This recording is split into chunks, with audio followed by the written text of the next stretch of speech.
আসসালামু আলাইকুম। আপনারা সবাই কেমন আছেন? আমি আপনাদের সকলের দোয়ায় আল্লাহর রহমতে অনেক ভালো আছি। আজকের ব্লগটি আমি সকাল থেকেই শুরু করলাম। প্রতিদিন সকালে পরোটা রুটি খাওয়া হয়, তাই আজকে ভাবলাম একটু ভুনা খিচুড়ি করি, সাথে ডিম ভাজি করব। নতুন ধনেপাতা দিয়ে ডিম ভাজি আসলে অনেক মজা লাগে খিচুড়ির সাথে।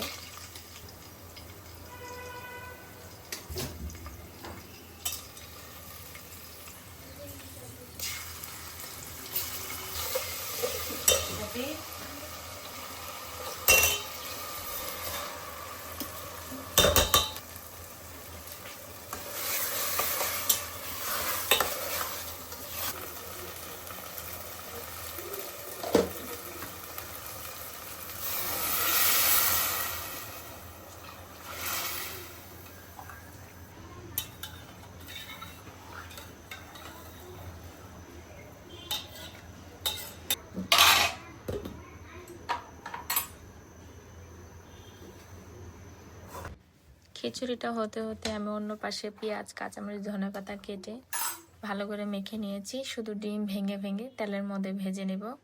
আর অন্য পাশে চার জন্য আমি পানি বসিয়ে দিয়েছি। এই তো আমার খিচুড়িটা হয়ে গিয়েছে।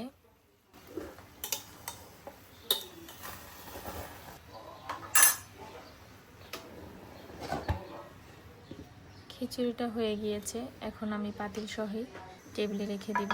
ডিম ভাজির জন্য কড়াই বসিয়ে দিয়েছি। আগে থেকেই তো আমি বললাম যে সব কিছু মেখে রেখেছি। এখন দুটো ডিম একসাথে করে দিয়ে ভেজে নেব, যাতে তাড়াতাড়ি হয়ে যায়।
প্রথমে আমি বাবা ছেলেকে নাস্তাটা বেড়ে দিচ্ছি।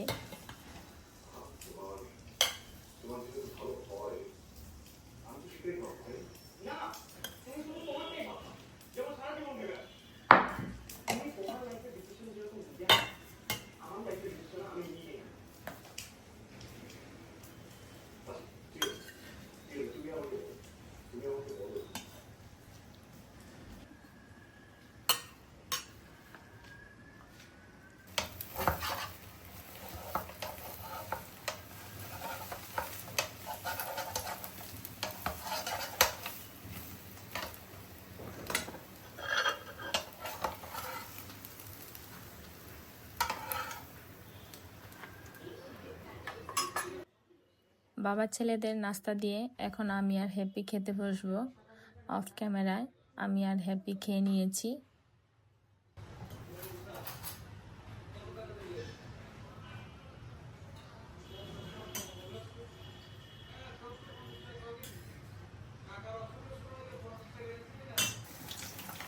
নাস্তা শেষ করে আমার ছোট ছেলের জন্য আমি একটা ডিম পুচ করে রেখে দিব, সাথে আমার বড় মেয়ে তার জন্য একটা ডিম ভাজি করে রেখে দিব।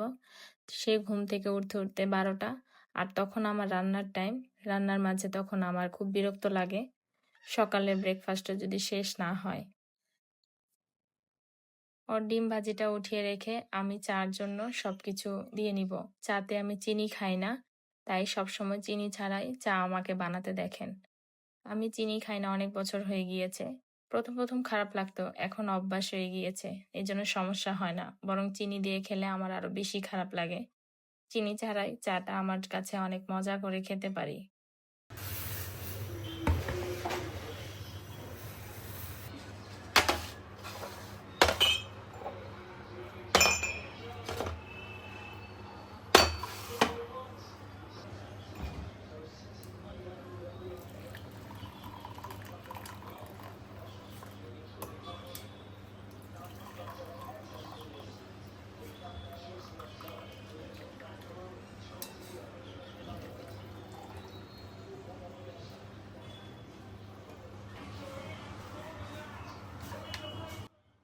চা খেতে খেতে আমার বাজার অলরেডি চলে এসেছে বাসায়।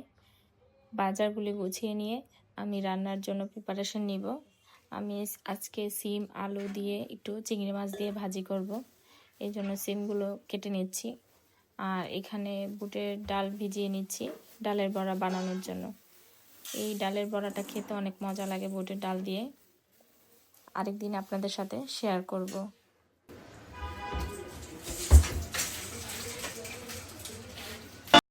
রান্নাটা আমি চুলায় বসিয়ে দিচ্ছি। এখন আলু সিম আর চিংড়ি মাছ দিয়ে ভাজি করব। আজকে আবার হেল্পিং হ্যান্ড আমার বাসায় আসে না 2 দিন যাবত, তাই আমাকে সবকিছু কাটাকাটি করতে হচ্ছে। আর কাটাকাটি তো আমার করতে একদমই ভালো লাগে না। এটা আরেকদিন আরেকটা ভিডিওতে আপনাদের সাথে শেয়ার করেছি। সবাই তো আর সবকিছু পারে না, সবাইকে সবকিছু পারতে হবে সেটাও কোনো কথা না। তারপরও যতটুকু পারি আমার হয়ে যায়। খারাপ লাগে সেটাই বললাম আর কি।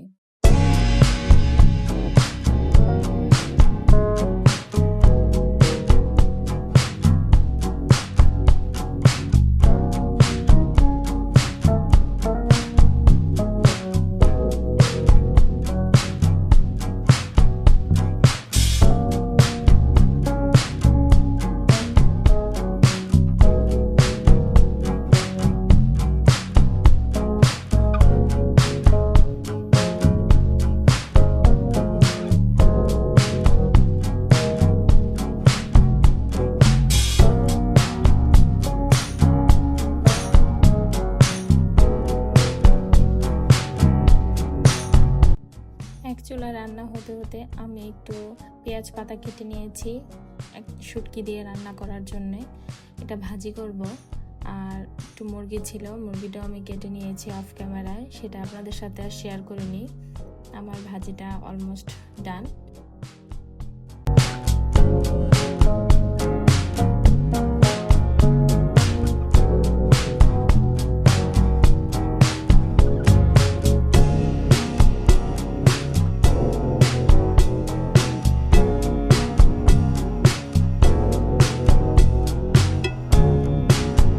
এখন আমি শুটকিটা বসিয়ে দিব। আগে প্রথমে পেঁয়াজ দিয়েছি আর শুটকিটা আমি আজকে পাটায় না বেটে ব্লেন্ডারে ব্লেন্ড করে নিয়েছি, সাথে একটু পেঁয়াজ দিয়ে ব্লেন্ড করেছি। আর যা যা দিতে হয় সব কিছু দিয়ে এটাকে ভালো করে কষিয়ে শুটকিটাকে পরে আমি পেঁয়াজ পাতা দিব। এভাবে আসলে অনেক মজা লাগে।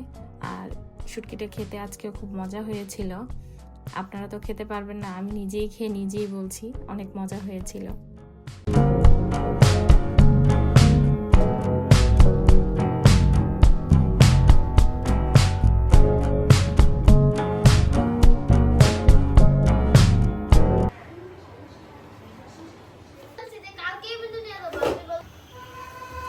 আমার শুটকির রান্নাটা শেষ হয়ে গিয়েছে। এখন আমি একটু ধনেপাতা কুচি করে দিয়ে তারপর আমি এটাকে নামিয়ে নিব।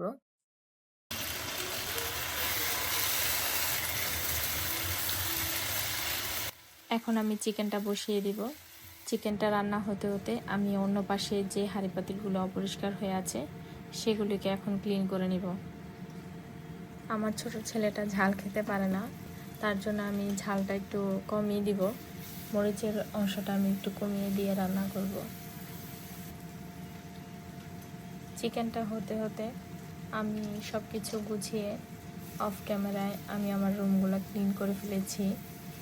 ঘরের তো অনেক কাজ থাকে, তার মধ্যে কিছু জিনিস আমি অফ ক্যামেরায় করে ফেলেছি, সেটা আপনাদের সাথে আর শেয়ার করিনি।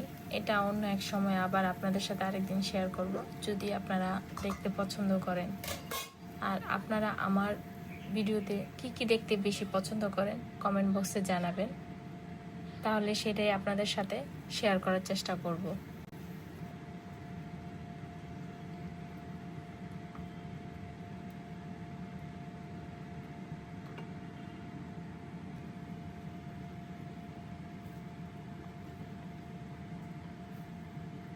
কিচেনের এই মশলার বাটিটা একটু নোংরা হয়ে গিয়েছে, এটাকে এখন আমি ক্লিন করে নিব।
শাকগুলি এখন আমি ধুয়ে নিব।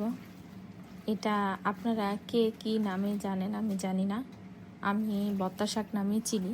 আর এই শাকটা খুবই ভালো লাগে। এটা শীতের সময় না কখন পাওয়া যায় সেটাও আমি জানি না, কিন্তু যখন আমার খেতে মন চায় তখন আমার হাজব্যান্ডকে বললে সে এটা আমাকে এনে খাওয়ায়। এই শাকটা বেশি করে পেঁয়াজ রসুন দিয়ে ভাজি করলে অনেক মজা হয় খেতে। আজকে অনেকগুলি পেঁয়াজ রসুন দিয়ে শাকটা আমি ভাজি করব। প্রথমে এটা লবণ দিয়ে আমি সিদ্ধ করে নিব। এই তো আমার ভাজিটা খেতে অনেক মজা হয়েছিল, আমি অনেক মজা করে খেয়েছি খাবারটা। রান্না শেষ করে আমি অফ ক্যামেরায় শাওয়ার নিয়েছি। শাওয়ার নিয়ে একটু ছাদে গেলাম। কয়েকদিন যাবৎ ছাদে যাব বলে আর যাওয়া হচ্ছে না। আমি 2টা বাগান বিলাস গাছ লাগিয়েছি, সেই গাছগুলি আসলে দেখা হয় না। আজকে হঠাৎ করে মনে হলো যে না এখনই যাই, পরে না হলে আর যাওয়া হবে না। দেখে আসলাম।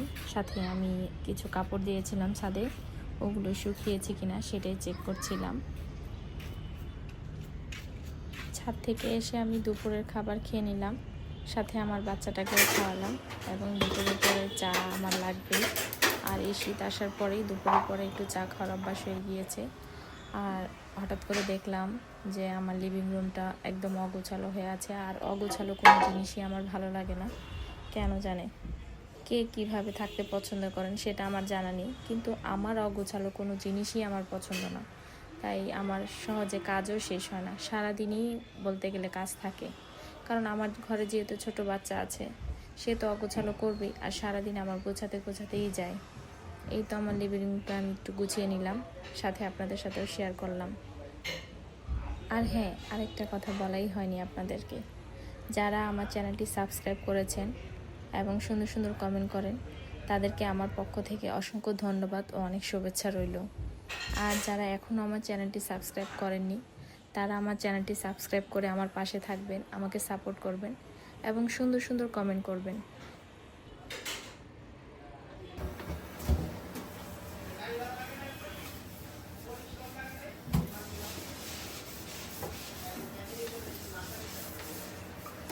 এটা তো হয় না আবার তাহলে ভেড়া ডরা দিতেছিল।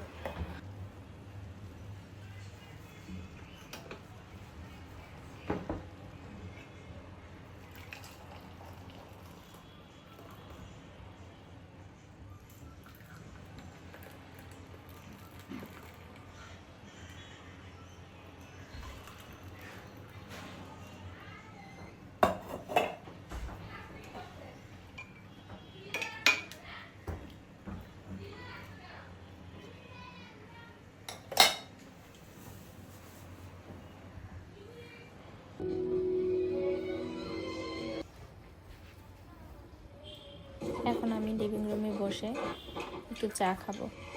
আর আমার মেয়ে আরেক পাশে বসে মাটির কাপে চা খাচ্ছে আর টিভি দেখছে, তাই আপনারা টিভির সাউন্ড শুনতে পাচ্ছেন। চা খেয়ে আমি আবার একটু বাইরে যাওয়ার প্ল্যান আছে, একটু বাইরে যাব। সেটা কোথায় যাব সেটা আপনাদেরকে পরে দেখাচ্ছি।